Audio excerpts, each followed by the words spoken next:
and welcome to a flip video on parent functions and their transformations. The overall idea with this lesson is that starting with a given function called the parent function, we can move it around the coordinate plane. This is called transforming the function. And we can do a lot of really interesting things that will become helpful later on.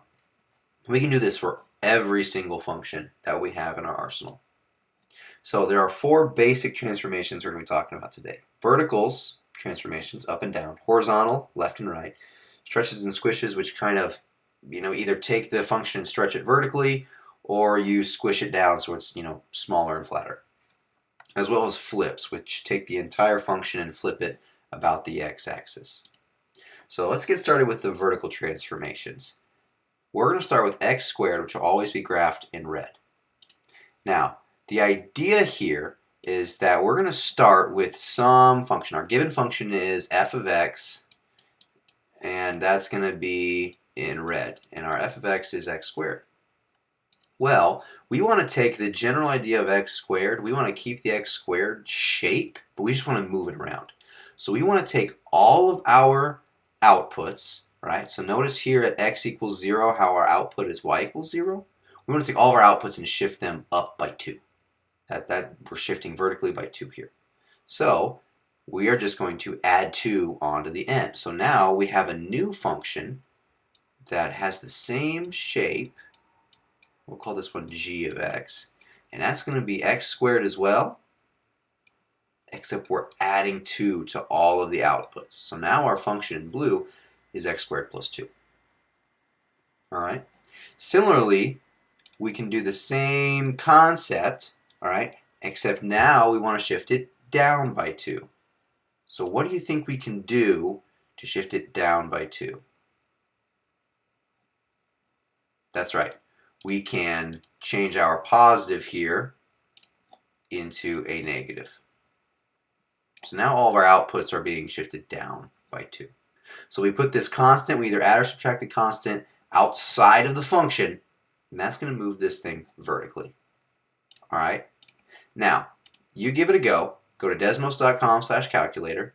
Your parent function is x cubed, and I want you to shift it up by 5 as well as down by 7. So you should have 3 functions all graphed on the same coordinate plane.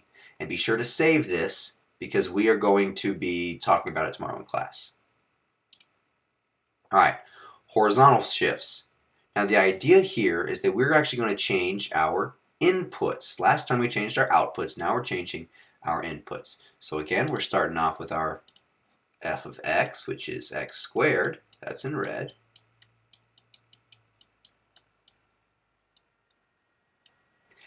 And we want to shift it to the left too. Now, horizontal shifts, they occur inside the argument. What I mean by the argument is there's actually this kind of sneaky set of parentheses that we don't often put in there. And the transformation occurs in here. Whereas with vertical transformations, it occurred kind of on the outside of the function. So now, our new function, g of x, is actually going to equal the same sort of x squared shape. We're keeping that. So we want to move this thing to the left too. So what do you think we're going to put here, in kind of this empty space I left, to shift it to the left too? What do you think? So I know a lot of you are probably saying, let's put -2 in here. All right?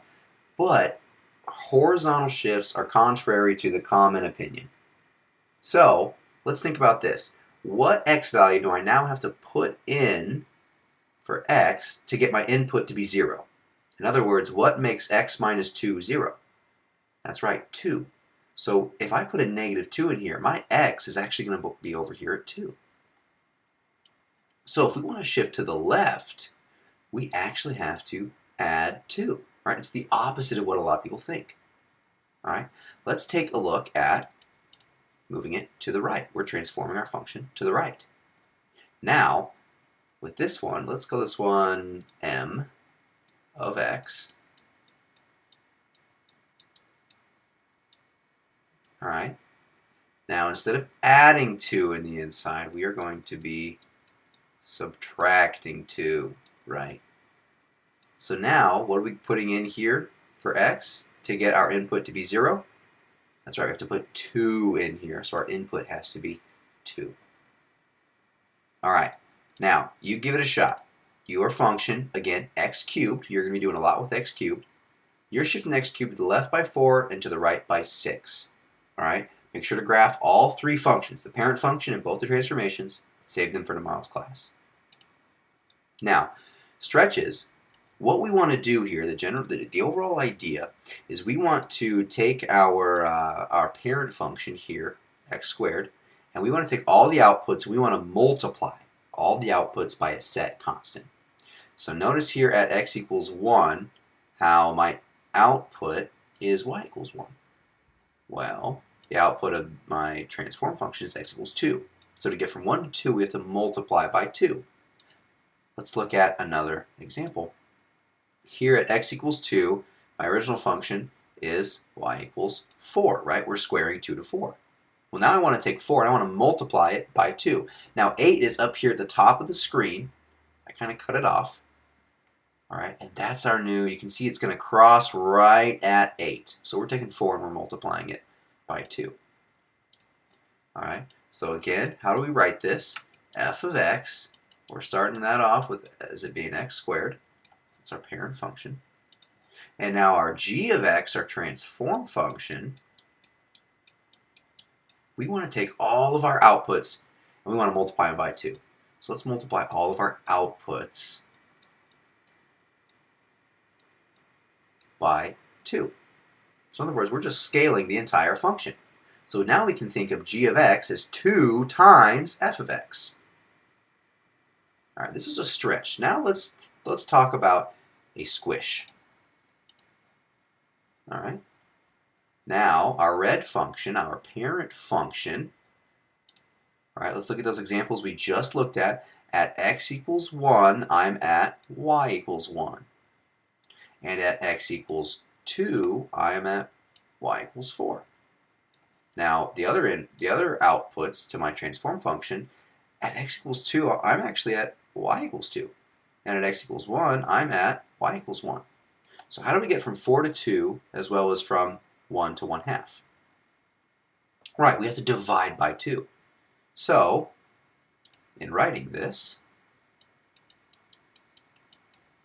we're starting with our parent function, x squared, and our new transform function, g of x. We're going to take that whole entire thing and we are going to divide it by 2. So x squared over 2. So instead of multiplying by 2, now we're dividing by 2. Another way to think of this is these two things are equivalent. We can also multiply by 1/2 out in front. All right, so this is how you squish. We're going to divide by the factor that we can see. All right. Now it's your turn. You're taking x cubed and you're going to stretch it by 4 and squish it by 6. Make sure you know which one is which here. All right. And again, save that. We're going to talk about it tomorrow. All right. Lastly is a flip. We want all of the outputs of our parent function to have the opposite sign. This one's relatively easy to conceptualize.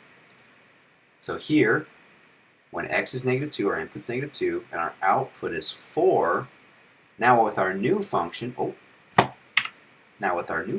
transform function, it's going to be a negative output. So every positive output is now a negative output. All right? And the writing of this one is pretty easy.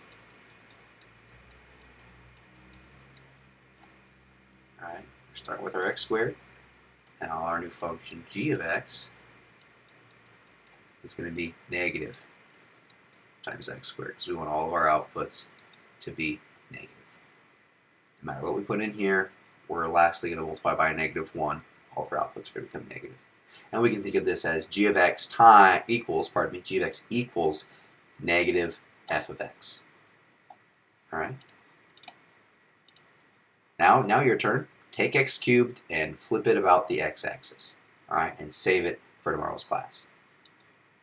Now, time to generalize this. So to vertically shift something, we are going to add or subtract a constant. It's going to move it up or down. Horizontal shifts, we're going to add or subtract another constant, but it's going to be inside the argument.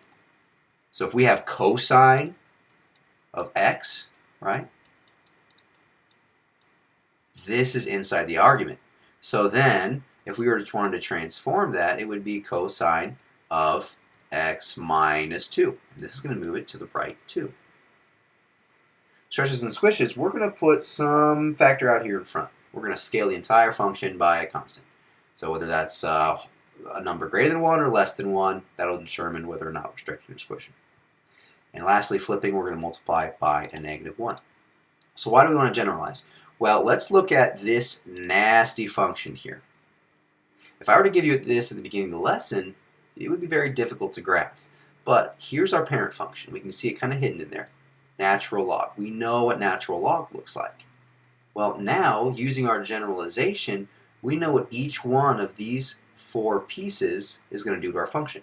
The negative is going to flip, so this thing's going to be upside down. The 1/3 means we're going to be squished, right? Every output's going to be divided by 3.